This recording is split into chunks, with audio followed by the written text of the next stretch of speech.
आज के सेशन में हम लोग ये बात करने वाले हैं कि मार्केट में टॉप डाउन एनालिसिस कैसे किया जाता है, क्योंकि टॉप डाउन एनालिसिस ही आपको इसी के माध्यम से आप एक बेहतर ट्रेड का सेटअप ढूंढ पाएंगे। तो आप बड़े टाइम फ्रेम से लाके अलग अलग टाइम फ्रेम को देखते हुए सही सेटअप इंट्राडे कैसे आप कर सकते हैं, इसके लिए आपको क्या क्या देखना चाहिए। आज के इस वीडियो के अंदर, इस टॉपिक के अंदर हम लोग ये डिस्कस करने वाले हैं कि अगर हम बड़े हायर टाइम फ्रेम से अलग, क्योंकि आप देखेंगे कि अलग हर टाइम फ्रेम पे चार्ट आपको डिफरेंट दिखता है, तो आप ये कैसे आइडेंटिफाई करेंगे कि हम सारे चार्ट को अलाइन कैसे करेंगे, ये कौन सा चार्ट बेहतर है, किस टाइम फ्रेम पे आपको ट्रेड करनी है और आपको स्ट्रक्चर कैसे फॉलो करना है। इस वीडियो में हम लोग ये आपके साथ बातचीत करने वाले हैं। तो गाइस आइए हम लोग ये देखते हैं कि जैसे हमारे पास एक सेटअप है जीबीपी कैड हमारे पास। सबसे पहले हमें क्या करना है, सबसे पहला जो कॉन्सेप्ट है कि हमें मार्केट को, मैं पर्सनली क्या देखता हूँ, बड़े टाइम फ्रेम पे लेके जाओ। जैसे लाइक वीकली चार्ट में ऑब्जर्व करूंगा कि मार्केट का मेन बायस क्या है। अगर आप मैं वीकली चार्ट को देख पा रहा हूँ तो ये मार्केट कंटिन्यू काफी टाइम से लेवल 23 के आसपास से मार्केट लगातार, ये मार्केट बाई साइड को ही मूव कर रही है। इसने स्ट्रक्चर ब्रेक किया यहाँ पे, बट ये स्ट्रक्चर ब्रेक इसको नहीं माना जाता क्योंकि ये ट्रेड को टेस्ट करने आई हुई है। इंटरनल लिक्विडिटी थी, ये फेक ब्रेक माना जाता है। वापस से मार्केट क्या कर रही है, लगातार कंटिन्यूएशन है, मार्केट बुलिश साइड को ही रैली कर रही है। राइट। तो इस टाइम पे, इस टाइम फ्रेम पे ये मेजरली ऑब्जर्व कर पाना कि यार क्या मार्केट में सेल भी कर सकता हूँ या क्या मार्केट कंटिन्यू बाई में जा रही है। क्योंकि अगर आप जैसे कोई किसी ने बाई किया है और वो मार्केट में कंटिन्यू बना हुआ है तो ट्रेड कंटिन्यू प्रॉफिट में लेके जा रहा है। बट कई बार लगता है जैसे आपने यहाँ पे बाई कर लिया तो मार्केट प्रॉफिट में गई, फिर ट्रेड नीचे आती है और आपको लगता है कि यार स्ट्रक्चर लग रहा सही नहीं है, तो कई बार आप ट्रेड से आउट भी हो जाते हो। तो बेसिकली इस बात को समझना जरूरी, कब मार्केट में कितने टाइम पे टिकना है और कब मार्केट में एग्जिट कब करना है, ये जरूरी है। अब जैसे ये ट्रेड यहाँ पे जा रही है, जैसे मैंने क्या देखा कि मार्केट काफी लंबे समय से, ये जो मार्केट है ये बाई की तरफ मूव कर रही है। यहाँ पे जैसे मैं यहाँ पे देख पा रहा हूँ कि मार्केट यहाँ मूव कर रही है और अभी करंट टाइम पे मार्केट का जो ये फेज है, ये मुझे दिख रहा है कि मार्केट यहाँ पे कंसोलिडेशन टाइप में मूव कर रही है। और सबसे बड़ी बात है कि यहाँ पे ये भी देखने को मिल रहा है कि मार्केट यहाँ पे लिक्विडिटी बनाया, इसने लिक्विडिटी डिजाइन करेगी। लिक्विडिटी होने के बाद इस प्राइस पे मार्केट जाती है और इसको ग्रैब करती है। मतलब यहाँ पे इंड्यूस किया गया, प्राइस को इंड्यूस करने के बाद मार्केट ने यहाँ पे स्ट्रक्चर शॉर्ट टर्म के अंदर अगर मैं देखूंगा तो यहाँ पे लगेगा यार कि ये वीकली चार्ट है कि यार स्ट्रक्चर ब्रेक किया कि नहीं किया। तो यहाँ पे स्ट्रक्चर ब्रेक नहीं शो हो रहा है, मतलब अभी भी ये वैलिड, मैं इसको वैलिड मान रहा हूँ कि स्ट्रक्चर ये वैलिड है, इनवैलिड स्ट्रक्चर नहीं है। अब मैं इसी चार्ट को लेके जाऊंगा DTF टाइम फ्रेम के अकॉर्डिंग। जब मैं DTF पे लेके जाऊंगा तो मैं क्या देखने को मुझे मिल रहा है कि यही जो चार्ट है, जो DTF टाइम फ्रेम, अगर मैं इसको लेके जा रहा हूँ तो हम लोग यहाँ पे क्या ऑब्जर्व कर पाएंगे। जैसे अगर मैं इसको यहाँ पे कट करने लेके जाऊँ तो आप यहाँ पे देखोगे कि ये जो चार्ट है कई बार हायर हाई लोअर आई, हायर आई लोअर आई, हायर आई लोअर आई, फिर ये मार्केट नीचे गिरती है, फिर स्ट्रक्चर ब्रेक करता है, फिर मार्केट वापस से कंटिन्यूएशन करती है। तो ये बेसिकली हो कैसे रहा है, इसमें आप ये आइडेंटिफाई कर सकते हैं। जैसे ये मार्केट कंटिन्यू हायर आई लोअर आई बनाते हुए जा रही है, कंसोलिडेशन किया ट्रेड ने और इसने ऊपर ब्रेक किया और मार्केट नीचे गिर रही है। तो ये जो वीकली टाइम फ्रेम था, डब्ल्यू टाइम फ्रेम था, वीकली टाइम फ्रेम था, इसमें ये मार्केट जो शो कर रहा है ये कंटिन्यूएशन शो कर रहा है बुलिश साइड में। राइट, ये रैली जो है ये मार्केट की बुलिश में शो कर रही है। तो अब माइंड में क्या आएगा कि यार एकदम से मार्केट ने स्ट्रक्चर ब्रेक किया है,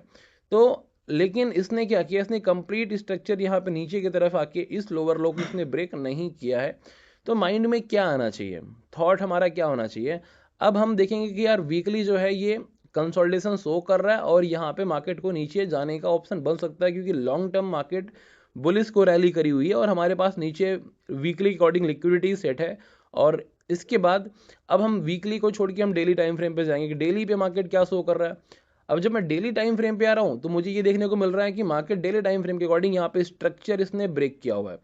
DTF के अकॉर्डिंग यहाँ पे भी इसने क्या किया, ये पार्ट को भी इसने ब्रेक किया, ये स्ट्रक्चर टाइम फ्रेम पे भी इसने ब्रेक किया हुआ है। राइट। तो डेली टाइम फ्रेम का जो चार्ट ये शो कर रहा है, देखिए सबसे पहले वीकली ने क्या बताया, डब्ल्यू टाइम फ्रेम पे क्या बताया कि वीकली चार्ट बोल रहा है कि मार्केट अब वहाँ पे डिस्ट्रीब्यूशन स्टार्ट किया हुआ है, डिस्ट्रीब्यूशन शो कर रहा है। और सेम टाइम पे जब मैं डेली चार्ट पे आ रहा हूँ, डेली चार्ट पे मुझे दिख रहा है कि मार्केट ने स्ट्रक्चर को ब्रेक कर दिया है। राइट। अब जब मार्केट ने स्ट्रक्चर ब्रेक कर दिया है तो यहाँ पे हमें देखने को मिल रहा है कि हमारी जो TR है, ट्रेडिंग रेंज जो हमारी बन रही है, लास्ट लोअर लो और लास्ट हायर हाई, इस जोन से लेके ये एरिया, यहाँ से लेके यहाँ तक हमारी जो है रेंज बन रही है। लेकिन अभी भी जो हमारी मेन रेंज, जिसको मैं मानूंगा जो जिसके अकॉर्डिंग मार्केट मूवमेंट कर रहा है, क्योंकि वीकली में स्ट्रक्चर ब्रेक नहीं है, तो मेरी जो अभी मेन रेंज है, जो मेरा थॉट प्रोसेस है, मेरी मेन रेंज इस प्राइस से लेके इस प्राइस तक है। तो अब जैसे ये ट्रेड यहाँ से यहाँ तक आई हुई है, तो ये वीकली चार्ट के अकॉर्डिंग अभी भी मार्केट क्या है, बुलिश में थी, बट डेली के अकॉर्डिंग मार्केट ने स्ट्रक्चर ब्रेक किया। अब जैसे ये ट्रेड नीचे यहाँ पे आई है, इस एरिया पे आई है और ये ब्रेक नहीं कर रही है, फिर आप यहाँ पे ऑब्जर्व क्या कर पा रहे हो, जब ये ट्रेड इस एरिया पे आई है यहाँ पे, और ये हमारा रेंज है यहाँ से लेके यहाँ तक, अब मार्केट जब इस रेंज के अकॉर्डिंग आई तो हम यहाँ पे आइडेंटिफाई क्या कर पा रहे हैं, हम यहाँ पे आइडेंटिफाई करेंगे कि ये प्राइस क्या है, यहाँ पे इंटरनल लिक्विडिटी बनी थी और इस लिक्विडिटी को इसने ग्रैब किया है, मतलब यहाँ पे एक प्रॉपर इंड्यूसमेंट है, इसने इंड्यूस किया प्राइस को और मार्केट को प्रॉपर जंप किया, और मार्केट को यहाँ पे जितनी भी अपर लिक्विडिटी थी, जो लोग रिटेल ट्रेडिंग कर रहे थे, जहाँ पे यहाँ पे उनके लिए रेजिस्टेंस बना हुआ था, उन सबको मार्केट जगह हिट किया। तो ये नया रेंज बना from this to this side. अब होता क्या है कि डीटीएफ के अकॉर्डिंग मार्केट आ रही है इस प्राइस पे, क्योंकि वीकली टाइम फ्रेम पे मार्केट का स्ट्रक्चर सेल में ब्रेक नहीं हुआ है, तो डेली टाइम फ्रेम पे ये ब्रेक हुआ है। तो जब ट्रेड यहाँ पे आई तो कई लोग यहाँ पे डायरेक्टली सोचेंगे यार स्ट्रक्चर ब्रेक हो, डायरेक्टली यहाँ पे सेल कर दो, मार्केट नीचे चली जाए, कंटिन्यूएशन होगा, बट ऐसा नहीं हुआ। अब मार्केट यहाँ पे आती है, तो अब जब ट्रेड यहाँ पे आई, इस एरिया पे आई है वापस, जैसे मान लो ये एरिया है, कई बार थॉट में आएगा यार इतने लंबे समय से ट्रेड बाई में जा रही थी, तो अब हो सकता है कि मार्केट सेल में गिर रही है तो कंटिन्यू सेल में करेगी, बट ऐसा कभी नहीं सोचना चाहिए। ये आपको माइंड में नहीं रखना चाहिए कि यार इमोशनल ट्रेडिंग्स को बोलते हैं, ऐसा नहीं सोचना चाहिए। अब देखिए ये प्राइस पे ट्रेड जब यहाँ पे आती है तो हमें क्या करना है, हमें इसको तुरंत लेके जाना है 4 आवर टाइम फ्रेम। ये 4 आवर टाइम फ्रेम पे मार्केट यहाँ पे क्या शो कर रहा है, जब मैं इसको 4 आवर टाइम फ्रेम पे लेके जा रहा हूँ, तो हम यहाँ पे देख पा रहे हैं कि ट्रेड 4 आवर टाइम फ्रेम पे जैसे हम इसको लेके जा रहे हैं, तो हमें ये आइडेंटिफाई करने को मिल रहा है कि मार्केट प्रॉपर वे में, एक सेकेंड अगर मैं इसको लीव कर देता हूँ, तो हमें यहाँ पे देखने को मिल रहा है कि 4 आवर टाइम फ्रेम के अकॉर्डिंग ये जो मार्केट का सेटअप है इस एरिया में, यहाँ पे अगर हम यहाँ पे इसको देखेंगे तो ये प्राइस के ऊपर जो सेटअप बना हुआ है यहाँ पे, तो यहाँ पे ट्रेड क्या कर रहा है इस प्राइस पे, अगर मैं इसको 4 आवर पे लेके जाऊंगा तो आप यहाँ पे देख पाएंगे कि मार्केट यहाँ आने के बाद, इस एरिया में आने के बाद, क्योंकि हमें वहाँ पे डेली के अकॉर्डिंग हमने सेटअप देखा, वीकली में सेटअप देखा, अब 4 आवर में जब ट्रेड यहाँ पे आ गई 4 आवर टाइम फ्रेम पे, तो तुरंत इंस्टेंट जंप नहीं करना है, अब आइडेंटिफाई करना है कि 4 आवर अकॉर्डिंग जब ट्रेड प्राइस पे आ गया, जो हमारा मेन प्राइस था इस जोन के अंदर जहाँ पे इम्बैलेंसेस पड़े हुए हैं, यहाँ पे मार्केट जैसे ही मार्केट यहाँ पे आई है, तो यहाँ आने के बाद आप क्या देख पा रहे हो कि ये ट्रेड जो सेटअप यहाँ बैठा हुआ है, यहाँ पे लिक्विडिटीज वापस से क्रिएट हो रही हैं, इस मार्केट के अंदर लिक्विडिटीज वापस से यहाँ पे सेटअप में आ रही हैं इस प्राइस के ऊपर, यहाँ पे इंटरनल इक्विटीज बनी, इसने इसको ग्रैब किया, और अब कई लोग क्या करेंगे, सीधा जंप करेंगे यहाँ पे, बट यहाँ पे जंप करना is not a safe area. अब मार्केट यहाँ पे क्या करी, वापस आने के बाद स्ट्रक्चर पहले ब्रेक किया, हायर आई, इंटरनल इक्विटी बनाई, बट इससे पहले ये मार्केट का प्राइस यहाँ पे गया, मतलब ये फोर्स किया, ये फोर्सिंग कैंडल है, इसको एफयू कैंडल भी मैं कह सकता हूँ। तो इसने क्या किया, इसके बाद मार्केट यहाँ लिक्विडिटी बनाई, मार्केट स्ट्रक्चर ऊपर ब्रेक किया, फिर ट्रेड नीचे गिरी, इसने इंड्यूस किया इन सब प्राइस को, वापस से मार्केट ऊपर गई, फिर नीचे की तरफ आई, बट इसने इसको ब्रेक नहीं किया, फिर वापस नया हायर बनना चाहिए था, मार्केट इसको फेल किया। रिटेल ट्रेडर के माइंड में क्या आएगा, यार लगता है मार्केट नीचे जाएगी, वापस से मार्केट ने क्या किया, अगेन अप साइड जाने के बजाय फिर वापस से नीचे गिरी, तो रिटेल को मौका मिला कि वापस से इन ट्रेड में एंटर करने का। तो आप देखोगे कि ये जितने प्राइस थे, ये जिसने इस लिक्विडिटी को इंड्यूस किया था, अगर मैं इसको थोड़े कलर को चेंज करूंगा, तो आप ये देखो, ये जो लिक्विडिटी है ये वाली, इसको इसने ग्रैब किया, इस कैंडल ने ग्रैब किया, यहाँ पे इसने इसको ग्रैब किया, ग्रैब करने के बाद आप देख पा रहे हो कि वापस से मार्केट को इसने पुश किया अप साइड में, मतलब ये बना एसएमसी। जो लोग स्मार्ट मनी यूज करते होंगे, एसएमसी यूज करते होंगे, उनके लिए एक प्राइस एरिया था ये, राइट। जितने भी लोग एसएमसी यूज कर रहे हैं उनके लिए ये क्या था, ये एक प्योर प्राइस जोन था कि यार एक अच्छा एसएमसी एरिया है, चलो यहाँ से बाई करता है। अब मार्केट यहाँ पे गई अगेन नीचे की तरफ, भाई एसएमसी वालों ने यहाँ पे एंट्री की, शॉर्ट टर्म एंट्री मिली, वापस मार्केट ने जंप किया, फिर मार्केट आके नीचे गिरती है, जितने लोग यहाँ पे एंट्री किए थे सबको मार्केट ने क्या किया, इस प्राइस से, यहाँ से इस प्राइस से सभी लोगों को मार्केट ने आउट कर दिया। लेकिन अभी भी ये इसको जो ये सबसे पहला इंड्यूस था, जो हमारे प्राइस को टेस्ट किया था, उसको इसने मिटिगेट किया। मिटिगेट करने के बाद वापस से मार्केट अपसाइड जाती है और लिक्विडिटी बनाती है, अपर लिक्विडिटी बनाती है यहाँ पे, और फिर यहाँ पे प्राइस को इंड्यूस करती है।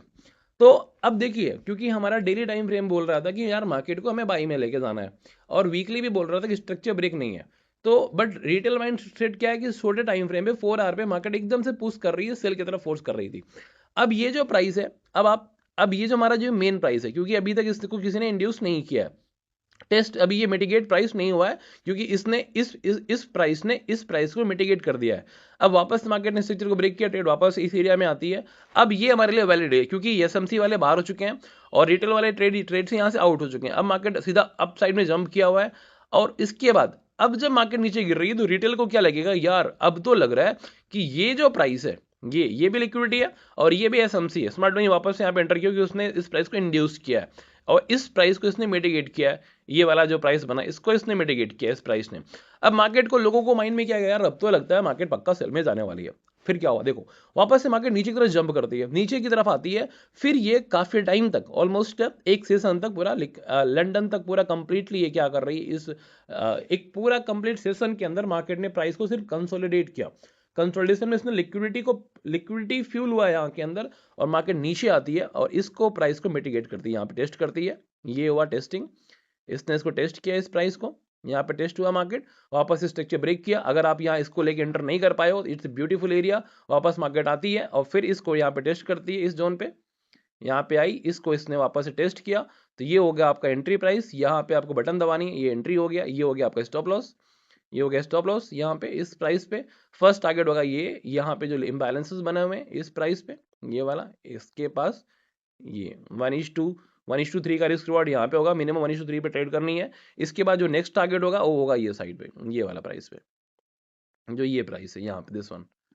ये वाले प्राइस पे, यहाँ पे इंटरनल इक्विटी जो यहाँ बनी हुई है, ये प्राइस आपका सेकंड टारगेट होगा। मतलब ये ट्रेड जो होगी 1:7 के आसपास होगी। देखिए ट्रेड ब्यूटीफुली गई, इसको टेस्ट किया इस एरिया को, फिर वापस ट्रेड मूवमेंट कर रही है। तो आपको अलग अलग टाइम फ्रेम पे इस तरीके से आइडेंटिफाई करना है, चार्ट्स चेक करने हैं, और आपको देखना है कि एसएमसी लोग कहाँ यूज कर रहे हैं, प्राइस क्या चल रहा है। तो अगर आप हायर टाइम फ्रेम को प्रॉपरली चेक करेंगे, सेटअप में हायर टाइम फ्रेम कैसे वर्क कर रहा है, और उसके बाद अलग अलग टाइम फ्रेम को अगर आप प्रॉपर एनालिसिस करेंगे और आप स्ट्रक्चर के पैटर्न को समझेंगे और ये समझेंगे कि किस तरीके से प्राइस को इंड्यूस किया जा रहा है, रियल बायस कौन सा है, जैसे हमने लास्ट वीडियो में बताया था कि स्मार्ट मनी ट्रैप कैसे किया जाता है, रिटेलर कैसे कंफ्यूजन में आते हैं, आप उस वीडियो को देख लीजिएगा तो आपको बहुत सारा आइडिया लग पाएगा। तो गाइस बेसिकली इस तरीके से आप लोग चार्ट को प्रॉपर कर सकते हैं और मिलके एक अच्छा